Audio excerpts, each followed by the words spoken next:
What happens when one of television's most outspoken hosts decides to ambush a beloved Hollywood legend on live television, only to have it backfire spectacularly? Today, we're diving into the explosive confrontation that left Joy Behar scrambling to regain control of her own show, while Johnny Depp delivered some of the most devastating responses ever captured on daytime TV. If you want to see how a seasoned, deep actor can completely dismantle a talk show host's credibility in real time, you need to stick around for this entire breakdown. Make sure to subscribe and drop a comment letting me know what you think about how this all went down. The View had been struggling with ratings for months, and the producers were desperate for a viral moment that would get people talking. When Johnny Depp's publicist reached out about a potential appearance to discuss his latest film project, Joy Behar saw her opportunity. She had been vocal about her opinions regarding Depp's personal controversies in the past, and she was convinced that a confrontational interview would be exactly what the show needed to generate buzz. What the producers didn't realize was that Behar had gone completely off script. The planned interview was supposed to focus on Depp's return to filmmaking and his creative process. But Behar had other plans. She had spent the previous night preparing what she believed would be a series of gotcha questions that would catch Depp off guard and create the kind of dramatic television moment that would trend on social media for weeks. As Depp walked onto the set that morning, the audience erupted in applause. He looked relaxed and genuinely pleased to be there, waving to fans and taking a moment to acknowledge the warm reception. His charm was immediately apparent, and even some of the crew members who had been skeptical about his appearance were won over by his gracious demeanor. Behar, however, was practically vibrating with anticipation. She had that look in her eyes that longtime viewers of The View would recognize the same expression she got whenever she was about to launch into one of her infamous rants. The other co-hosts seemed uncomfortable, exchanging glances that suggested they might not have been fully briefed on what Behar was planning. As Depp settled into his chair, Behar wasted no time with pleasantries. The moment the cameras rolled, she leaned forward with what can only be described as predatory intensity and said, "Johnny, let's be honest here. You've had quite the fall from grace, haven't you? I mean, from beloved pirate to Hollywood pariah, that's quite a journey."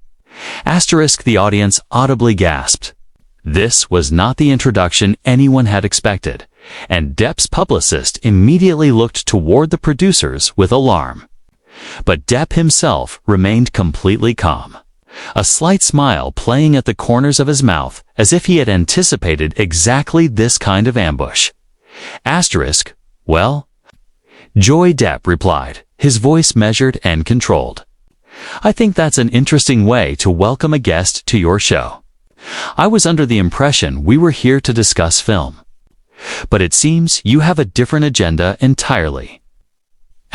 Behar pressed on, seemingly encouraged by what she interpreted as Depp's defensive response. "Come on. You can't seriously expect us to just ignore the elephant in the room. Your reputation is in tatters. Your career is basically over. And yet, here you are trying to make some kind of comeback. Don't you think the public deserves to hear you take some actual responsibility?" The tension in the studio was palpable. Camera operators zoomed in on Depp's face, expecting to capture a moment of discomfort or anger. But instead, they found something far more compelling. Depp's expression shifted from polite interest to what could only be described as amused disappointment. Joy. "I have to ask," Depp said, his voice taking on the kind of theatrical quality that had made him famous. "Did someone hurt you this morning? Because the level of hostility you're displaying toward someone you've invited onto your show suggests you're working through some personal issues that have nothing to do with me." The audience began to murmur, and a few people could be heard chuckling nervously. Behar's face flushed a deep red. But she was far from backing down. If anything, Depp's response only seemed to fuel her determination to prove whatever point she thought she was making. "Don't try to turn this around on me," she snapped. "I'm asking legitimate questions, questions any journalist would ask. You've been involved in very public legal battles, and people want to know where you stand." Depp leaned back in his chair, completely at ease, and replied calmly, "Joy, I've been in this business for over 3 decades. I've sat through thousands of interviews with everyone from respected journalists to tabloid reporters. And I can tell you with complete certainty that what you're doing right now has absolutely nothing to do with journalism. This feels personal, and I'm curious why that is." The other co-hosts were now visibly uncomfortable, squirming in their seats. One of them tried to interject with a comment about Depp's upcoming film. But Behar waved her off, clearly determined to continue her line of questioning. "Personal." Behar laughed, though the sound came out forced and unnatural. "Johnny, everything about your life has been personal and public for years. You can't have it both ways. You can't court the media when it benefits you and then act like a victim when people ask tough questions." Depp's smile widened, and for a brief moment he almost looked impressed by her persistence. "You know what, Joy? You're absolutely right about one thing," he said. "I've been in the public eye for a very long time, and I've learned a few things about people along the way. For instance, I've learned that when someone is this determined to make another person look bad, it usually says more about them than it does about their target." The studio audience fell completely silent, hanging on every word of the unexpected verbal sparring match. Behar seemed to realize she was losing control of the narrative. But instead of backing down, she escalated further. "Are you seriously going to sit there and lecture me about character?" she demanded. Before she could finish her sentence, Depp raised his hand in a gesture that was both polite and commanding. "Joy, I'm going to stop you right there," he said evenly, "because I think we've reached the point where you need to decide what kind of show you want to run here." The silence that followed was deafening. Even the camera crew appeared frozen, unsure whether they were witnessing great television or a complete disaster. Behar opened her mouth, then closed it again, struggling to find words that wouldn't come. For the first time since the interview began, she looked genuinely uncertain. Depp continued, his voice calm but now edged with authority. "You invited me here under the pretense of discussing my work. But what you really wanted was a moment. You wanted to be the person who finally got Johnny Depp to break down on television. The problem is, you've made a fundamental miscalculation about who you're dealing with." Behar finally found her voice, though it sounded sharper and more defensive than before. She insisted she was a professional journalist with decades of experience interviewing celebrities and didn't need to manufacture moments. "They happen naturally when people are honest," she said. Depp repeated the word journalist with just enough surprise to make it clear he found the description amusing. "Joy, with all due respect," he replied. "You host a daytime talk show where you and your co-hosts discuss pop culture and politics. That's entertainment, not journalism. And the fact that you're hiding behind the shield of journalism to justify what is clearly a personal attack tells me everything I need to know about your character." The audience was completely captivated. What had started as an uncomfortable ambush had transformed into something far more compelling, a masterclass in handling hostile questioning without losing composure. Several audience members leaned forward in their seats, fully absorbed in the verbal chess match unfolding before them. One of the other co-hosts tried again to redirect the conversation toward Depp's new film and what drew him to the role. But Behar refused to let go of what she still believed could be her moment of triumph. "No. I think we need to finish this conversation," she said firmly. Johnny seems to think he can come on this show and turn the tables by attacking me personally, but I'm not going to be intimidated." Depp laughed, genuinely amused rather than mocking.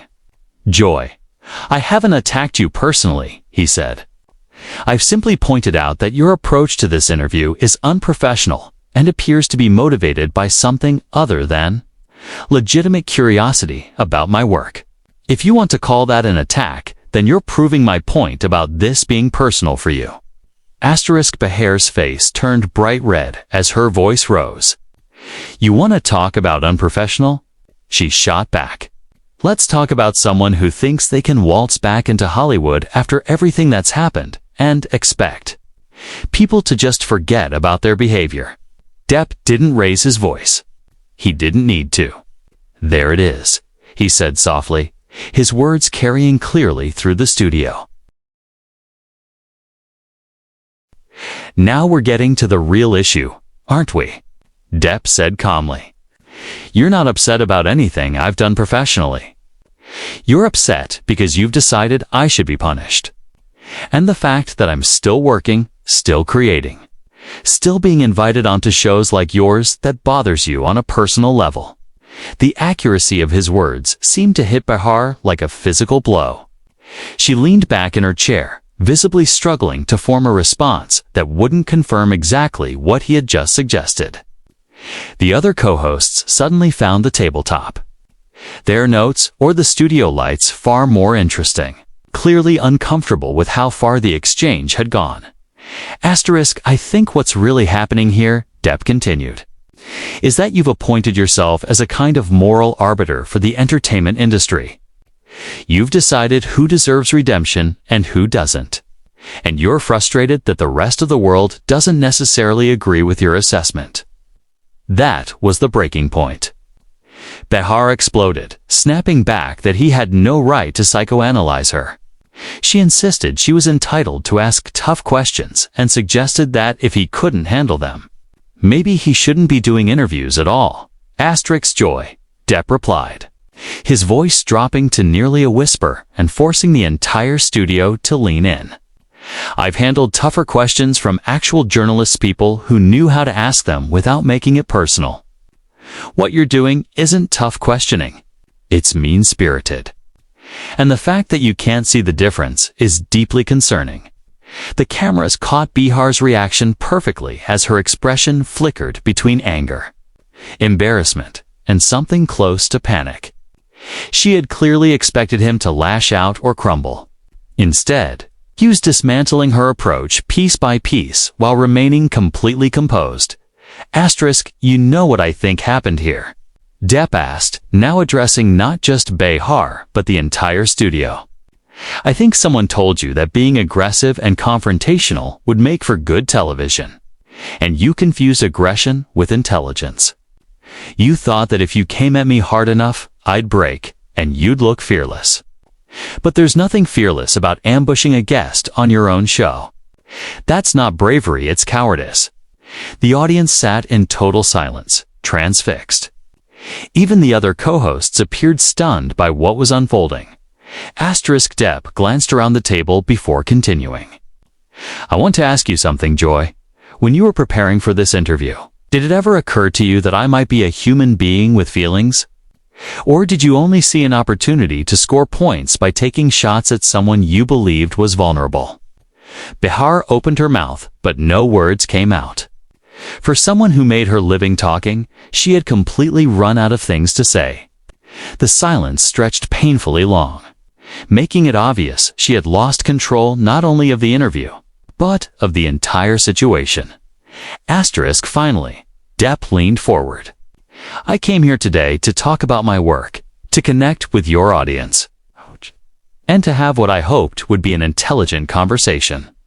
Instead, I've been subjected to what feels like a personal vendetta disguised as journalism. I think your viewers deserve better than that, Tand. Frankly, so do you." His words hung in the air, heavy and undeniable. Behar sat frozen, her trademark quick wit nowhere to be found as the cameras captured every flicker of her growing panic. Behind the scenes, a producer could be seen frantically signaling for a commercial break. But she either didn't notice or refused to take the lifeline. Then she doubled down, making what would prove to be her biggest mistake. "You know what, Johnny?" she said, her voice trembling with barely contained rage. "You can sit there and act like the victim all you want. But everyone watching knows exactly what kind of person you really are. You can't charm your way out of the truth forever." The moment the words left her mouth, something shifted in Depp's demeanor. The patient tolerance vanished, replaced by something cold and razor-sharp. When he spoke again, his voice carried a precision that made the entire studio stiffen. "Joy, I want you to listen very carefully to what I'm about to say, because this is important," he said evenly. "You just accused me of being a bad person on live television without offering a single specific example of wrongdoing. That's not journalism. That's not entertainment. That's defamation. And the fact that you think you can do that without consequences tells me you've been surrounded by yes people for so long that you've forgotten how the real world actually works." As those words landed, Behar's face drained of color, the implications finally sinking in. She glanced toward the producers again, this time with unmistakable desperation. But Depp wasn't finished. "Here's what's really tragic about this," he continued. "You had an opportunity today to have a real conversation with someone who's spent decades in this industry. Someone who could have talked about creativity, resilience, and the craft of acting. Instead, you chose cheap shots because you thought it would make you look tough. All you've really done is show your audience that you're willing to sacrifice basic human decency for the chance at a viral moment." The audience was completely riveted now, several people visibly nodding in agreement. Behar looked around the studio as if searching for anyone to pull her out of the hole she had dug. But even her co-hosts avoided eye contact. Depp then turned toward the cameras. "I want to address your audience directly," he said. "You deserve hosts who treat their guests with respect, who ask thoughtful questions, and who are genuinely interested in conversation rather than manufacturing conflict. What you've witnessed today is what happens when someone mistakes cruelty for courage." Behar finally found her voice again, but it came out shrill and desperate.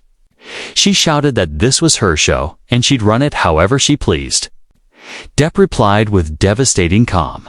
"Actually, Joy, this is the network show, the sponsor show, and ultimately the viewer show. You're just temporarily in charge of it. And based on what I've seen today, I suspect that arrangement may not last much longer." The look of horror on her face suggested the remark hit far too close to home. Rumors of declining ratings and advertiser concerns were clearly not lost on her. "I think what we're really seeing," Depp continued, "is someone who's become so comfortable being mean that they've forgotten how to be anything else. You built your career on saying what others wouldn't, but somewhere along the way you confused honesty with cruelty. And now, faced with someone who won't be intimidated by your tactics, you don't know what to do."